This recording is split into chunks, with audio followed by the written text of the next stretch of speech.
కావల్లో ఏ విధంగా ఒక ఎస్టీ మహిళ మీద దాడులు జరిగాయో, ఇది జరిగి దాదాపు 8 days కావస్తున్నా కూడా ఇంతవరకు కూడా అతన్ని అరెస్ట్ చేయకుండా, ఈవెన్ ఇప్పుడు మేము వస్తూ ఉన్నా కూడా రోడ్డు మీద నిలబడి అతను చూస్తున్నాడంటే అతని ధైర్యం ఏంటంటే, ఇక్కడ రాజకీయ నాయకులు ఎవరైతే ఇప్పుడు కావలికి కాపు కాస్తామని చెప్పి ఇటువంటి వాటికి కాపుగా కాస్తున్నాడో, ఒక మహిళ మీద దాడి జరిగితే వచ్చి పరామర్శించకుండా ఈ రోజు ఎవరైతే దాడి చేసారో వారికి సపోర్ట్ గా ఉన్నారో వాళ్ళ అండ చూసుకొని ఈ రోజు వీళ్ళు ఇంకా రోడ్డు మీద దిగుతున్నారంటే ఈ సమాజానికి సిగ్గుచేయడానికి కూడా తెలియజేస్తున్నాం. పోలీసు వాళ్ళు, అదేవిధంగా రెవెన్యూ డిపార్ట్మెంట్ ఇదంతా కూడా ఏ విధంగా అన్యాయం చేస్తున్నారో ఈ రోజు ఆ ఎస్టీ మహిళకి దీన్ని బట్టి చూస్తే అర్థమవుతా ఉంది.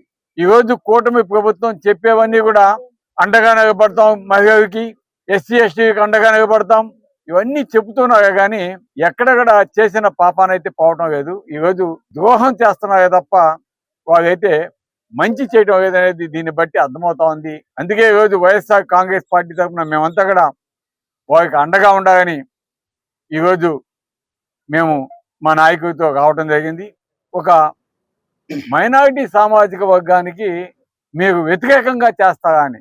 నాయనా, ఇక్కడ మైనారిటీకి ఎవరు కూడా వ్యతిరేకం కాదు. ఎందుకంటే ఆ ఎస్టీ మహిళ యొక్క కుమారుడు ప్రేమ వ్యవహారం, ఈ రోజు ఆ ఎస్టీ మహిళ ఎక్కడ కేసు పెట్టుద్దో అని మీరు తప్పుదోవ పట్టించేదానికి లేనిపోని కేసులు ఈ రోజు ఆ అబ్బాయి మీద పెట్టి మీరు బనాయించారు.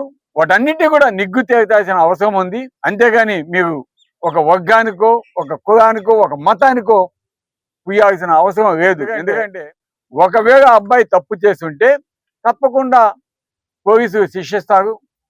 లేదా మీరు తప్పుడు కేసులు పెట్టుంటే ఎవరైతే పెట్టారో ఆ పోలీసు వాళ్ళని వదిలేది లేదు. అదేవిధంగా ఎవరైతే తప్పుడు కేసులతో పాటు తప్పుడు సర్టిఫికేట్స్ ఇచ్చారో ఆ రెవెన్యూ డిపార్ట్మెంట్ వాళ్ళని కూడా వదిలేది లేదని కూడా తెలియజేస్తూ, ఈరోజు ఇక్కడికి విచ్చేసిన ముఖ్యంగా గతంలో ఎస్టీ కమిషనర్గా చైర్మన్గా పనిచేసిన రవిబాబు గారికి, అదేవిధంగా మన స్టేట్ ఎస్టీ సెల్ అధ్యక్షుడు సురేంద్ర గారికి కూడా నేను ధన్యవాదాలు తెలుపుతున్నాను. ఎందుకంటే ఈరోజు మా కావలి దగ్గర ఇన్సిడెంట్ కాబట్టి అండగా వచ్చినందుకు తప్పకుండా ఆ కుటుంబానికి అండగా ఉండాల్సిన బాధ్యత మనందరి మీద ఉంది. జగనన్న మా అందరికి చెప్పున్నాడు, ప్రత్యేకంగా చెప్పి పంపించున్నాడు కాబట్టి తప్పకుండా ఆ కుటుంబాన్ని మేము అండగా ఉంటామని కూడా తెలియజేస్తున్నాం. Thank you.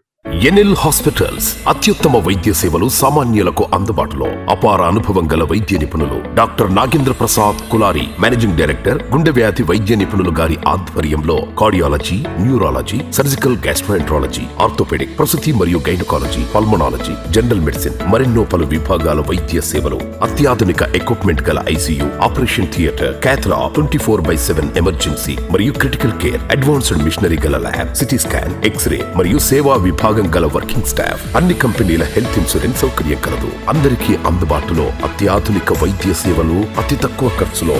NL hospitals, PVR కళ్యాణ మండపం ఎదురుగా, అన్నమయ్య సర్కిల్ దగ్గర, మాగుంట లేఅవుట్, నెల్లూరు.